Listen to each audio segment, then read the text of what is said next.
put it Welcome here. to Bloom with Bobby, where women from all walks of life share their stories.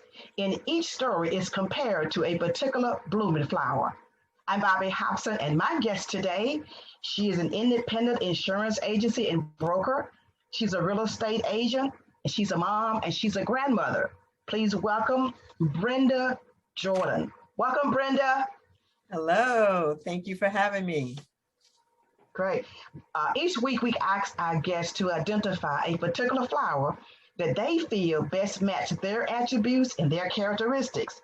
And Brenda chose the Dahlia. And the Dahlia looks like this, very colorful, different colors, a very beautiful flower. I call this my visual aid. So, Brenda, tell us how you and the Dahlia connects. Well, I chose the Dahlia flower because it's a summer blooming flower, vivid color, and it resonated with me, one, because it signifies inner strength, creativity, change, elegance, and creativity. And so what I thought about when I read that about the flower, I thought about, just some of, we all go through life challenges. And what I thought about is when I've gone through some of the most difficult challenges, and one was a health challenge. And I remember people constantly saying, just, they would never have known had it not come up in conversation. So even though I was going through a very difficult time, people couldn't tell because it didn't show on the outside. So that was one of the reasons when I saw the definition of this flower, I thought about that. And not that I was trying to hide anything, I just felt that God allowed me to kind of go through my difficulties without it showing on the outside. Wow. You know, the next question I'm going to ask you has to do with the individuals that have impacted your life the most.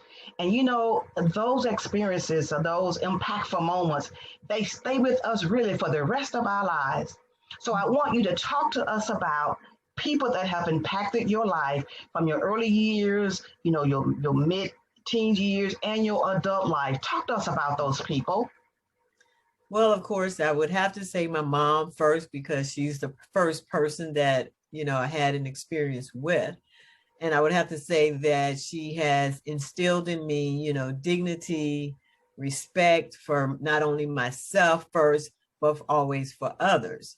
And so I carry that with me along with my love of God and faith in God. She's a strong believer in God, reads her Bible every day.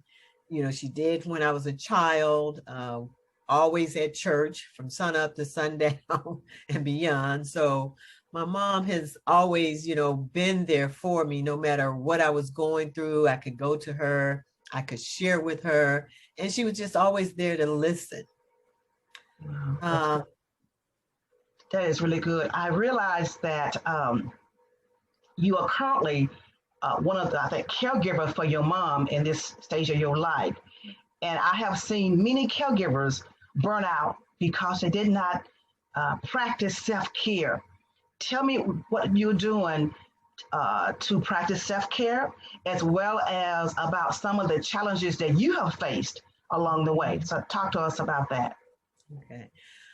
I would have to say that in the beginning, there wasn't a lot that I could do because it was all new to me. So it took a while kind of getting used to the routine just in caring for her. And so I would say later, maybe after about 8 months or so, I began to understand the importance of taking care of myself so that I would not burn out, so that in doing what God has called me to do for my mother, that I wouldn't do it grumbling and with bitterness, which, I didn't find myself doing that. And I didn't want to find myself doing that.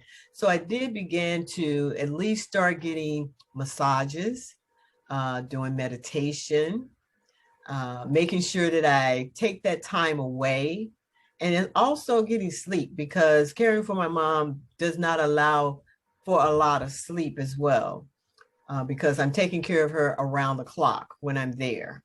And Yeah. I do have some assistance, but a lot of it is on me because I'm taking care of her physical health as well as her what is it, her business, her Yeah. the paperwork, the medical. So on top of taking care of her stuff, taking care of my things as well.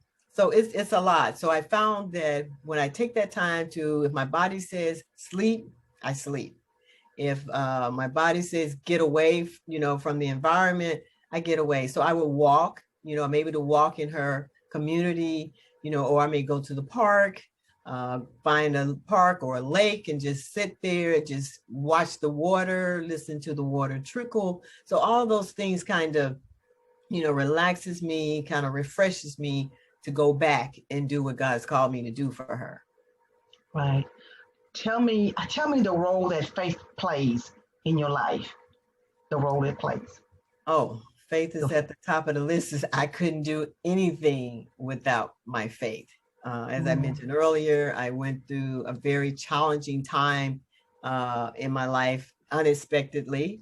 I was diagnosed with breast cancer out of the blue. And suddenly, and I can say that when I heard those words, you have cancer from the doctor, at the same time, I heard God say, all is well, my child.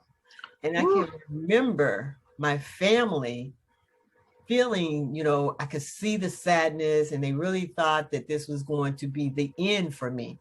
But I never ever went there because, as I said, I heard God speak to me. It was just kind of like as the doctor was speaking, he was also speaking to me. And, as a result, he blessed me with I would say my journey, um, I would have to say it was a good journey. And I know that when we go through difficult things, it's not just about us, it's to help someone else. And he did also allow me to be able to help other women who came behind me. And some of them were younger than myself. And they, in the category of being diagnosed with breast cancer, they had a group for women under 40. And I'm sure you may have heard there were a lot of women under 40, under 30 that was being diagnosed. Well, I was blessed to mentor them, as to how my journey was. wow. What would you tell your younger self? I would tell my younger self, wow, I can remember I wasn't a very trusting child of people. So I would tell my younger self to be a little bit more, to be more trusting of people, that, we really can trust more people than we think. And in addition to that, I can remember later in life, I would overthink some things. And I would say not to overthink. When you have to make a decision, do your due diligence and gather your information, but don't overthink it because you can lose out if you do too much thinking. That is true. That is true. Um, where do you go from here? I know you're busy now. You have your agency, your real estate agent, you're an insurance broker, you're caring for your mom, and you have a lot going on. But tell me, where do you see yourself going from here? Great question, and a hard one right now to answer because a Yeah, lot of it right now is in God's hands. Right now, my mom is my number one priority. And so, I work when I can. And in addition to that, I do hope to begin to build my agency with other agents, working for me, as well as begin to be a real estate investor. So that's kind of, those are my goals and aspirations. But right now, it's all in God's hands. yeah. That's a good hand to have it in. It really is in God's hand. Well, Brenda, thank you so much for sharing on Bloom with Bobby today. You're And quite thank you welcome, all Miss for Donna. watching. I encourage you to continue to watch Bloom with Bobby because you never know what it is that you may hear that help your story to end well as if you have found Bloom with Bobby to be interesting and the content is helping in any way. I ask you to subscribe, give it a thumbs up, and do a like. Until then, be blessed.